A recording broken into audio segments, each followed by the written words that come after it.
태그를 보면 사건이 보입니다. 뉴스태그 시간입니다. 오늘의 첫 번째 태그 확인해 보시죠. 판도라의 상자. 그동안 소문만 무성했던 음원 사재기 논란. 판도라의 상자를 연 사람은 이 가수 박경 씨입니다. 지난 24일 SNS에 바이브처럼, 송하예처럼, 임재현처럼 이런 가수들처럼 사재기 좀 하고 싶다 이런 글을 남겼습니다. 즉 현역 가수가 다른 가수들의 음원 사재기를 폭로한 셈인데요. 이 언급된 가수들은 곧바로 명예훼손 등 법적 대응을 예고했습니다. 이 중 하나인 송하예 양은 박경 씨를 고소하겠다면서도 이 판도라의 상자를 열어주신 것에 진심으로 감사하다 이런 말을 SNS에 남겼습니다. 상대방을 법적으로는 고소를 하면서 이 마음으로는 감사하는 게 참 쉽지 않은 일일 텐데요.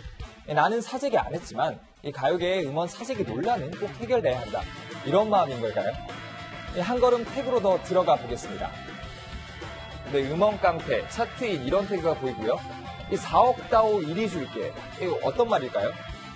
이 아이돌 그룹 엠블랙으로 활동했던 BJ 지호 씨는 이 음원 조작 제의를 실제로 받아봤다고 지난해 밝혔는데요. 소위 말해 음원 조작. 그걸 담당하는 사람들이 온 거야. 4억을 주시면 한 달 정도는 1위에 고정해드릴 수 있습니다. 이런 얘기를 했다는 거지. 우리는 그런 거 못해요. 안 해요. 라고 했어. 음원 차트 조작은 이 논란만 있고 이 실체가 불분명했는데 이 지호 씨의 폭로로 이 브로커가 실제 활동한다는 이 충격적인 사실이 좀 드러난 거죠.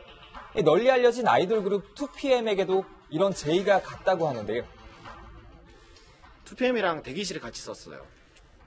그 멤버 중 하나가 저한테 그러는 거예요. 음원 조작을 해주겠대. 6억, 7억 쓰면은 한 달 1위를 꽂아주겠다고. 이런 생생한 증언이 있었음에도 문화체육관광부의 조사는 지난해 이렇다 할 결론을 내리지 못하고 흐지부지 끝났습니다. 이번엔 연관 검색어 이 기계를 어떻게 이겨로 살펴보죠. 계절이 지나오니 헤어진 여름에도 발라드 듣고 싶어. 기계로 어떻게 이기라는 말이냐. 내가 희생돌도 아니고.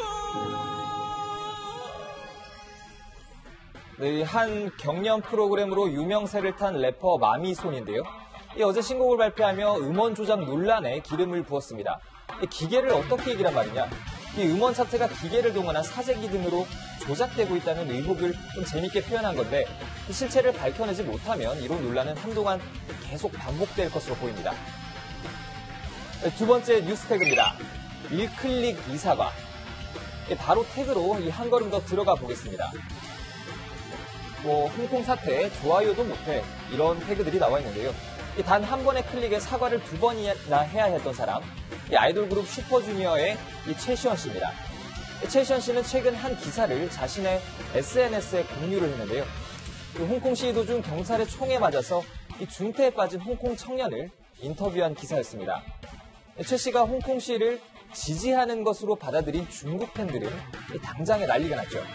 이틀 전 최 씨는 이런 반응에 화들짝 놀라서 1차 사과문을 올렸는데요. 일부 중국 팬클럽이 폐쇄될 조짐까지 보이자 최 씨는 홍콩이 중국의 일부분이라는 생각을 부정하지 않았다며 2차 사과문을 올렸습니다. 중국 당국은 아시아권 연예인 중 홍콩 민주주의를 옹호하는 연예인들이 포함된 블랙리스트까지 만든 것으로 알려졌는데요. 홍콩 가수 데니스 호, 대만 배우 수치 등이 포함됐고 한국 연예인은 다만 아직 누가 포함됐는지는 알려지진 않았습니다. 지금까지 뉴스태그였습니다.